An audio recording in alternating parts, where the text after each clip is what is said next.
It is my pleasure to be chatting with you today. My name is Tolu Olubunmi, and I will be guiding us through this fireside chat with my dear friend and colleague here, Austin Whitman. Now, a little bit about me as we get started in this conversation. I'm a chemical engineer turned political strategist and social entrepreneur. I began my career building what is the largest immigrant youth-led movement in U.S. history, and have spent the years since leading social impact campaigns focused on youth engagement, migration, economic inclusion, and climate change, where most recently I was running the UN Climate Action Campaign. I am so excited to have this conversation today because the climate crisis and the way we talk about climate change can feel so removed from our everyday life. So to bring climate closer to you, we are having an important discussion with Austin Whitman, who is the CEO of Climate Neutral. He's a well-versed thought leader in corporate carbon responsibility. Now, Austin, I just have to stop right there and have you break down what exactly corporate carbon responsibility is, and do not make me have to say that multiple times, because clearly I can barely get it out even the first time. So I want to start there. I want to understand what it is that you do. Your full bio is of course available on the microsite, but I would love for you to just tap us in on you and what you do. Great. Well, it's great to be here, Tolu. I had the fireplace installed, so this could be a true fireplace chat, a fireside chat. But, I hope corporate carbon responsibility is a thing. We're trying to make it a thing. And specifically what we're doing with Climate Neutral is we are creating a consumer symbol in the form of a label that's called Climate Neutral Certified. And it gives consumers a way of identifying brands that have zero net carbon emissions. And I came to this by way of an introduction to one of our funders a couple of years ago, who started a company of his own and frankly hadn't been taking much corporate carbon responsibility for the business that he runs, which is a physical products company. It's called Peak Design. They make backpacks and tripods and so forth. And they make stuff in Vietnam. They ship it to markets all around the world. And in the course of doing a visit to Asian factories one year, Peter, who's the funder, sort of realized in a very deep way that his company was contributing to climate change.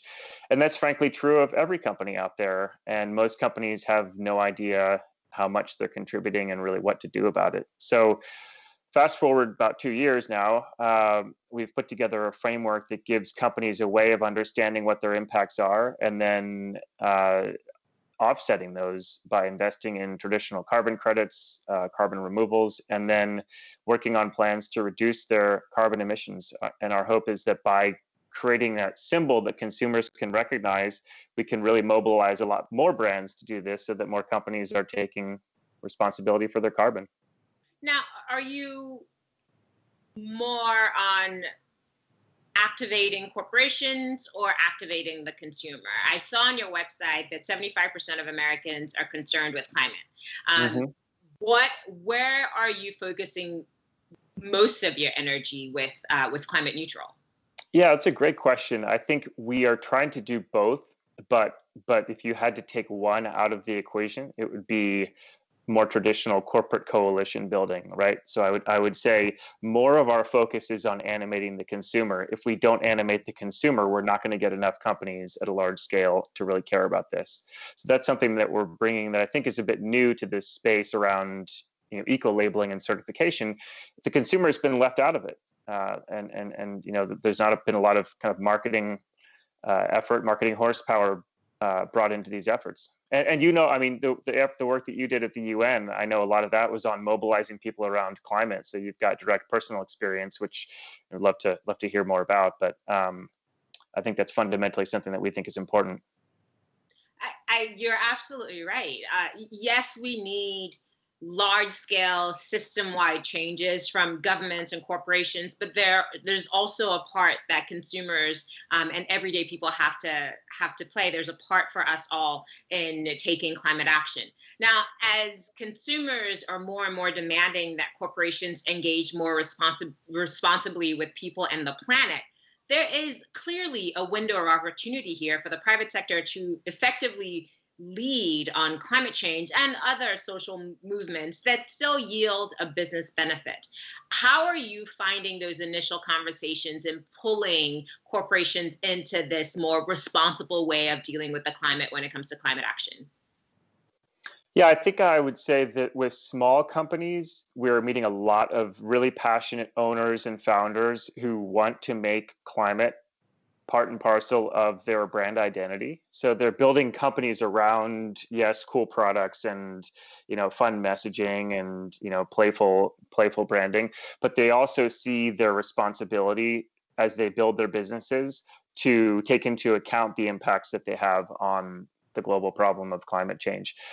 So that's been the opportunity there, I think, to give them a way to embed that in their brand. With larger companies, I think we're starting to see this realization that frankly, companies have promised a lot, but not meant in many ways what they've promised historically. And so a lot of the companies that we talk to are really looking to break from that. They're looking to find a way to make a commitment that is meaningful, that's more aggressive and more ambitious than what we've heard a lot of in the past, which is carving off a very narrow slice of your carbon emissions and saying that's what you're responsible for, not doing a lot about most of the rest of it, at least within a reasonable time frame. So we've heard, we plan to reduce our emissions over the next 30 years, or one pledge I saw was 2070. It's like, is 2070 really going to make a difference? So the companies that we're talking with are really trying to accelerate that, to raise the level of ambition, to raise the bar. I love that we've gone sort of big picture of climate neutral and corporations and this idea of corporate carbon responsibility. I now want to pull that back a little bit and focus on individuals. The climate conversation can feel so removed from our daily lives. And within the purview of just a select few, it's like, oh, I'm a climate activist. This is what I've done forever, even if I'm 15 years old. And so I know so much about this. And so I am a unique authority on this. It can also feel removed from other social justice issues, right? It can feel removed from access to food. It can feel removed from famine. It can feel removed from the troubles with the wildfires in California. Help us understand how you connect that broad existential threat of climate change to the everyday conversations that people around the world are having around their kitchen table, to, oh my gosh, like we don't have access to this type of food or fruit or vegetable anymore. How is climate daily impacting our lives, and what is our role as individuals in really helping to mitigate the crisis? Mm-hmm. Yeah, I think because climate is daily impacting our lives, more of us care about it than ever. And that's providing the potential energy for this massive consumer movement. So I don't see our job as being to change consumers' minds, to convince consumers that climate change is a problem, to convince skeptics that climate change is real. There are, first of all, lots of folks who have done that over decades. And second of all, it takes lots of resources to change the way people think. I see our job as meeting those people who are concerned. 3/4 of Americans are concerned, meeting them with an optimistic solution, meeting them with something that is simple enough, that's actionable enough, that they feel like, hey, if I just do that thing, I'm becoming part of this solution to this incredibly complex challenge. I don't see our job as creating, multifaceted connections between all the different social and existential crises of our time and climate change, because I think that has a propensity. It's important for people to understand those connections, and we'll read an article about COVID and hear how pandemics are more likely to happen in the era of climate change. That's not our responsibility as climate neutral. I think our responsibility is to say, okay, because people are reading all of these things about climate and its intersection with racial justice and its intersection with pandemics, they're concerned, and they're often just told climate is this big problem. And I mean, I'll ask you, take off your sort of professional UN hat. Like, what is it, and just put on your general consumer hat. What do you hear when in the realm of like climate solutions? What can you as an individual do? Wow. So fantastic question. And I saw how you just turned the table on me there. Well, I was gonna bring it back, and then yeah. Bring it back. All right, cool. Well, no.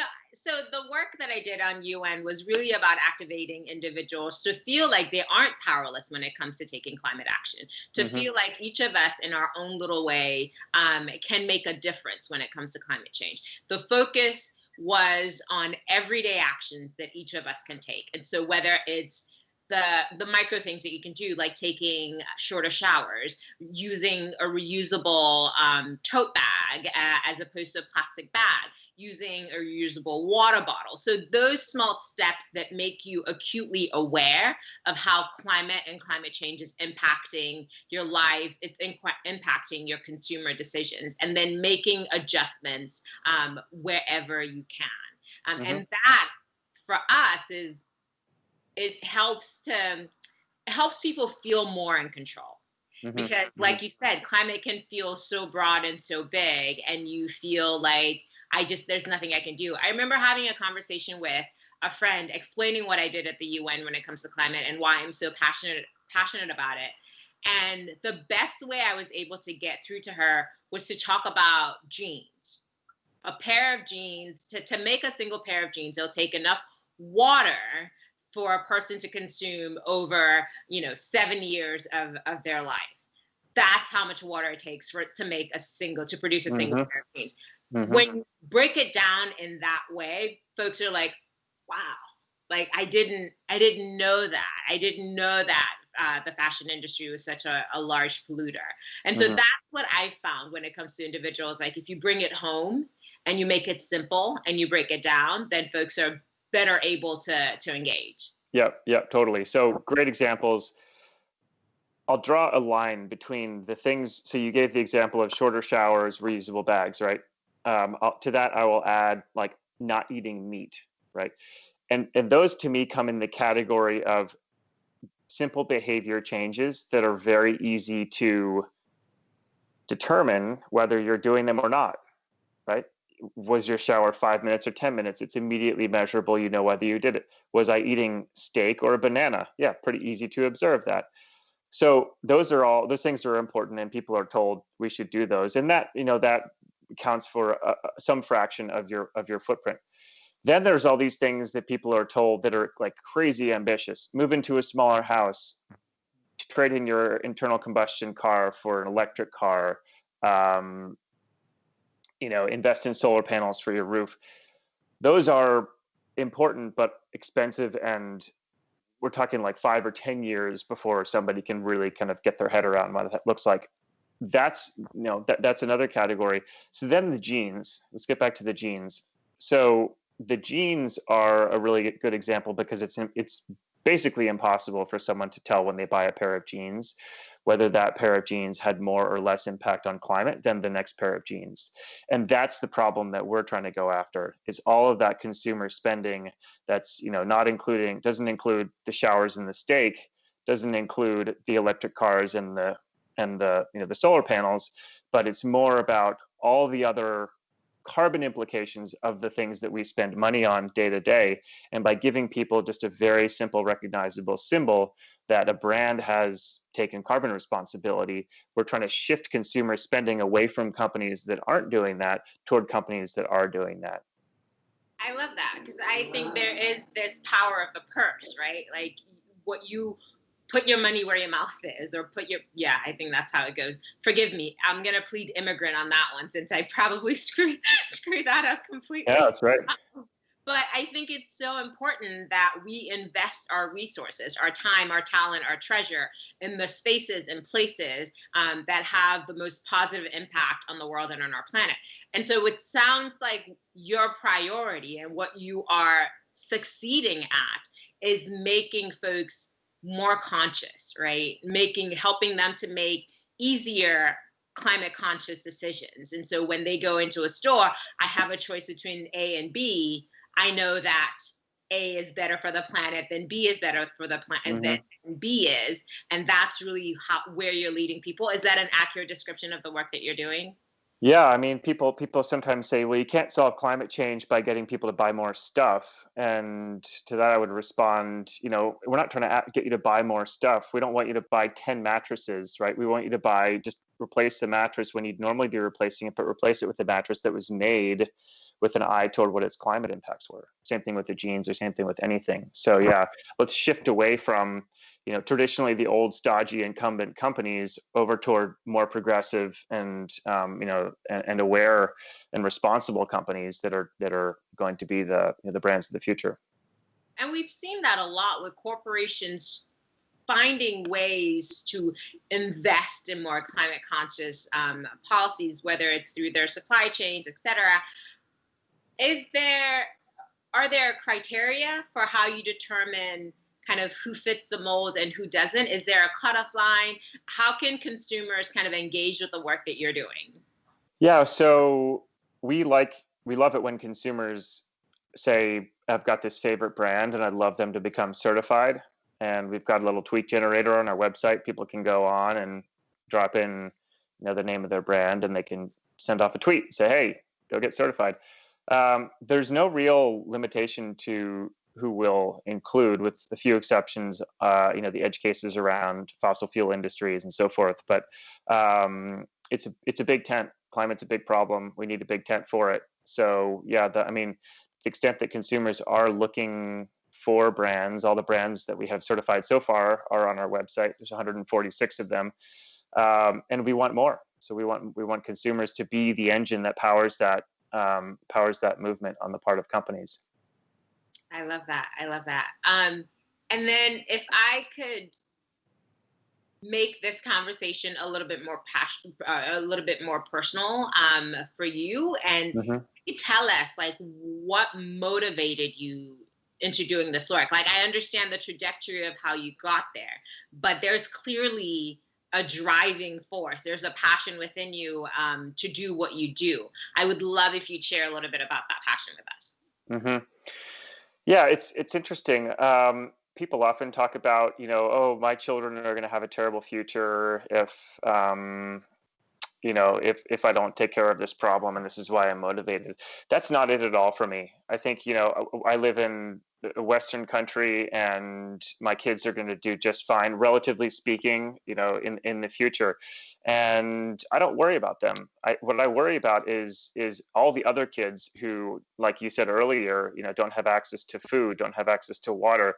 It's really those future generations that, at a personal level, when I've traveled various places around the world, and I look at the hardships that people face, and just think how much worse that's going to become for them if we don't, in a world with unchecked climate change. So that's sort of personal concern number one. I just feel like incredibly responsible to the future. It's really the future of humanity. The kids that are really living in more vulnerable conditions. And then secondly, I love nature. I love the outdoors, and I do feel that the impact that humans have had in just such a short time on Earth is just absolutely devastating. And whatever I can do to make sure that species extinction is slowed down and ecosystems are preserved, it's just always been a driving thing for me. So yeah, but I don't lie up awake at night worrying about my own kids, because I'm sure that they'll do okay. It's really just, it's just more broadly for humanity, a really, really big challenge. I'm so glad that you made that connection, because the West, countries in the West are the biggest producers, biggest contributors to the climate crisis. But those that are feeling the impact the hardest are primarily in the global south, right? So the people that had the least to do with the problems are the ones that are suffering the most right at this second. So I'm so grateful that you brought that up, because a lot of times we don't think about that. It's like, oh, let's solve hunger, let's solve this, let's solve that. But there are things that you can do beyond just like donating to this campaign elsewhere. There are things that you can do in your own life to make sure that you are not contributing as much as you could to the climate crisis. Well, it has been fantastic talking to you. Thank you so much for sharing your passion for your work. Thank you for sharing about climate neutral with us. It's been an excellent conversation, and I look forward to following and supporting your work for many, many more years to come. Thanks, Tolu. Really appreciate the chat we've had here, and sorry we couldn't do it in person, but we made the most of it. So thanks so much. Thanks for the fireplace. Oh, yeah. All right. Well, thank you everyone for joining us. It's been a complete pleasure. So much more to come. So please continue watching.